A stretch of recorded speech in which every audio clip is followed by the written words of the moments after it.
Well, a coordinated smear campaign is underway against both Robert Mueller and James Comey, a joint effort by the president's supporters and Fox News, two groups which are increasingly indistinguishable from one another. The smear campaign includes a number of claims that are just plain false. The whole thing's frankly kind of weird, so stay with me here. Two of the oddest claims are set in Boston and involve everything from the city's most notorious crime boss to the tragic marathon bombing 5 years ago and an attempt to weaponize events surrounding both as a way to discredit the Russia investigation.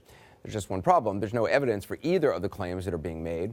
We'll start with the Boston Marathon bombing. The president's former campaign manager, Corey Lewandowski, said this week on Fox that fired FBI Director James Comey was somehow to blame. This is the same Jim Comey who I think was in charge of the Boston bombing at the time where we had a terrorist attack in Boston. So this is a man who failed time and time and time again when he was the head of the FBI to protect American citizens. Well, keep it honest, James Comey was not the head of the FBI at the time of the Boston Marathon bombing. The bombing was in April. He didn't become FBI director until September. In fact, Comey wasn't even in the FBI at the time. He was a private citizen. Andrea Mitchell pressed Lewandowski on this in an interview the next day.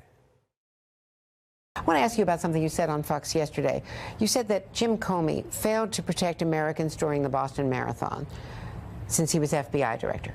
The fact is that he was not FBI director for another 5 months. That's right. Look, as you know, Jim Comey served, I believe, as the head of the Boston office of the FBI for a period of time, at the same time that I think Mr. Mueller served as the U.S. attorney in the state of Massachusetts at the time. This goes back some 20-plus years. But not when they were, not during the Boston Marathon. Not during the Boston Marathon, but Jim Comey was responsible, I believe, and we can go back and check, for the Whitey Bulger fiasco, which took place in Boston. I believe that Jim Comey at the time was the head of the FBI in Boston when Whitey Bulger had nothing to do with the Boston bombing.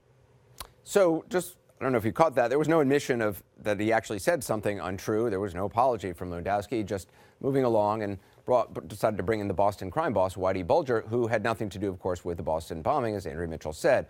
Lewandowski is attempting to grasp at another straw in this bale of BS, saying that Comey was the head of the Boston FBI office at a time period relating to the Whitey Bulger case. One problem: Comey was never the head of the Boston FBI office, something that office confirmed to the Boston Globe. There's no record of him working in that office at all. Now, you might wonder, where did Whitey Bulger come into all of this? Why are we even talking about Whitey Bulger, notorious crime boss and secret FBI informant?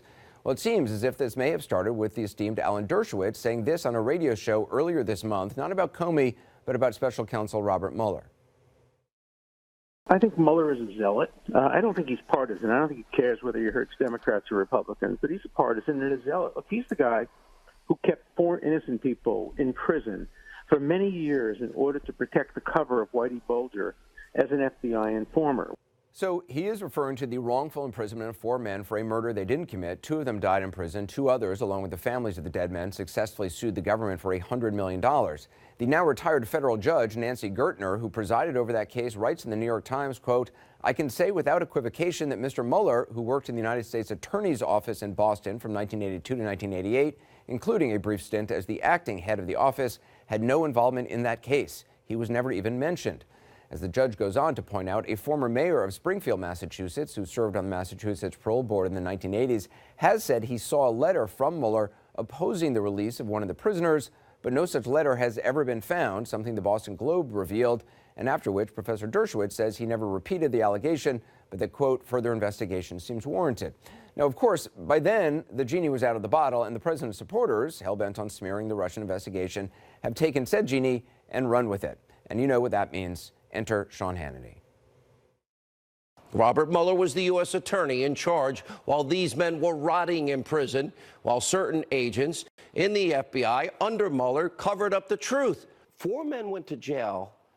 Mueller was involved in the case. We're going to go to crime families. Let's look at the Mueller crime family. During Mueller's time as a federal prosecutor in Boston, 4 men wrongfully imprisoned for decades, framed by an FBI informant and notorious gangster Whitey Bulger, all while Mueller's office looked the other way. Oh, Sean, when you're not interested in facts, you can blame anyone for anything, but those pushing this factually incorrect tale might do a better job of maybe checking their dates and actually getting their story straight.